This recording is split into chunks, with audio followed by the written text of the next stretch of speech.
السلام علیکم friends and welcome to history ہمارے ساتھ دوستو ادھر 11 مارچ سے پہلے انگریزی تلواریں لکھنؤ کی آزادی غصب کرنے کے لیے بے نیام ہو گئیں اور ادھر لکھنؤ کا بچہ بچہ ملک و قوم کی حفاظت پر تل گیا۔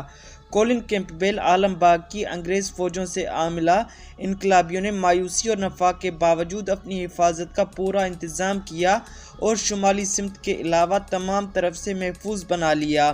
کولن کیمپبیل نے انقلابیوں کے اس کمزور پہلو سے فائدہ اٹھایا۔ اس سے پہلے کبھی اس طرف سے حملہ نہ ہوا تھا اور چونکہ اس طرف گومتی ندی ہے اس لیے انقلابی فوجوں کو اطمینان تھا، مگر جیسے ہی انگریزی فوج ادھر سے حملہ آور ہوئی تو تمام دوسری پیش بندیاں بیکار ہو گئیں۔ پھر بھی لکھنؤ کی انقلابی عوام اور سپاہی 10 دن تک دن رات لڑتے رہے۔ شہر کے چپے چپے پر شہیدان وطن کے پاک خون کی گلکاریاں ہو گئیں۔ دشمن کی متحدہ تازہ دم اور نئے ہتھیاروں سے لیس فوجیں بڑھتی جا رہی تھیں۔ دلکشا باغ، قدم رسول، شاہ نجف، بیگم کوٹھی اور دوسرے مقامات پر قبضہ ہوتا چلا گیا۔ انقلابی اب بھی جنگ کر رہے تھے۔ بعض مقامات پر خود بیگم حضرت محل ہاتھی پر سوار جنگ میں مصروف نظر آئیں۔ 10 مارچ 1858 عیسوی کو دہلی کے شہزادوں کا خون پینے والا ہڈسن گولی کا نشانہ بنا۔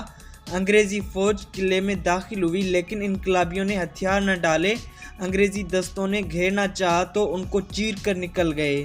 دوستو اس وقت لکھنؤ میں تقریباً تمام انقلابی لیڈر نانا صاحب، عظیم اللہ خان، بخت خان، مولانا سرفراز علی، مولانا فیض احمد، ڈاکٹر وزیر خان، نواب تفضل حسین، فرخ آبادی، شہزادہ فیروز، مولوی لیاقت علی الہ آبادی وغیرہ جمع تھے اور ان بہادروں نے ایسے مایوسانہ دور میں بھی اکثر جگہ انگریزوں کو ناکوں چنے چبا دیے۔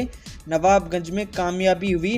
رسد خانے تک انقلابیوں کا قبضہ ہو گیا تھا اور لکھنؤ مولانا احمد اللہ کے ہاتھوں میں تھا، مگر حضرت محل کے مقرر کردہ منتظم ممو خان کی مخالفت اور نالائکی نے کامیابی دشوار بنا دی۔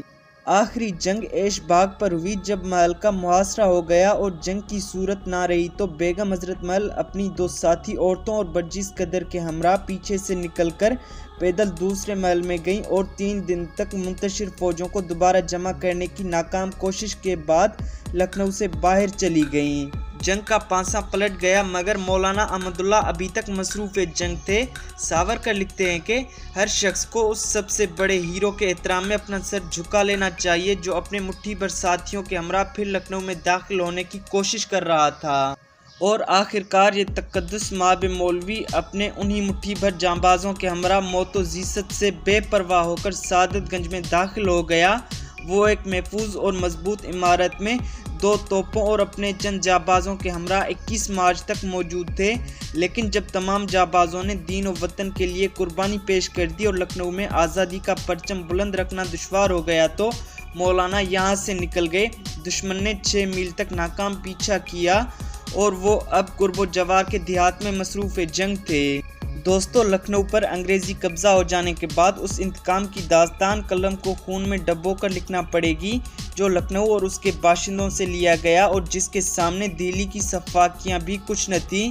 اس ہولناک ڈرامے کے چند مناظر تو ہم کسی اور جگہ پیش کریں گے، مگر انقلابیوں کی رواداری کی یہ مثال بیان کر دینا یہاں مناسب معلوم ہوتا ہے کہ جب انگریزی فوجیں بے قصوروں اور باغیوں کا یکساں قتل عام کرتی ہوئی لکھنؤ میں سر کولن کیمپبیل کی ماتحتی میں داخل ہوئیں تو انقلابی سخت غضبناک ہوئے اور محل میں جا کر ان انگریز مرد عورتوں سے بدلہ لینا چاہا جو یہاں قید تھے۔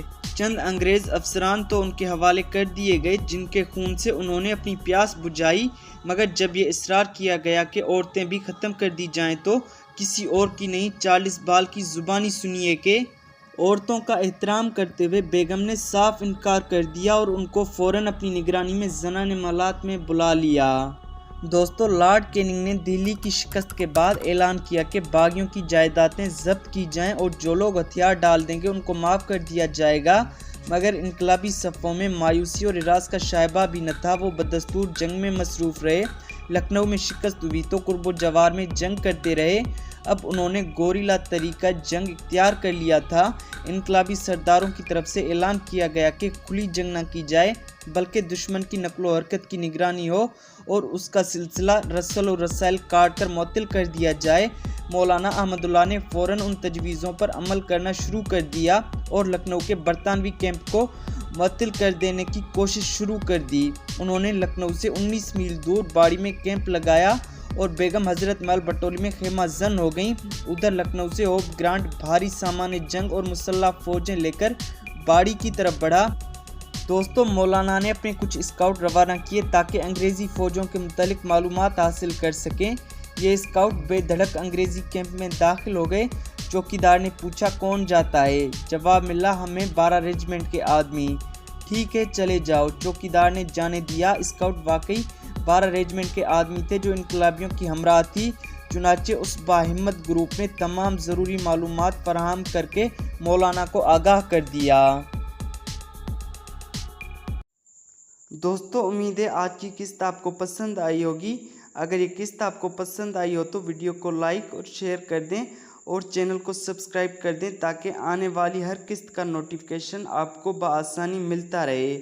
ملتے ہیں اگلی قسط میں، تب تک اپنا بہت زیادہ خیال رکھیے۔ اللہ حافظ۔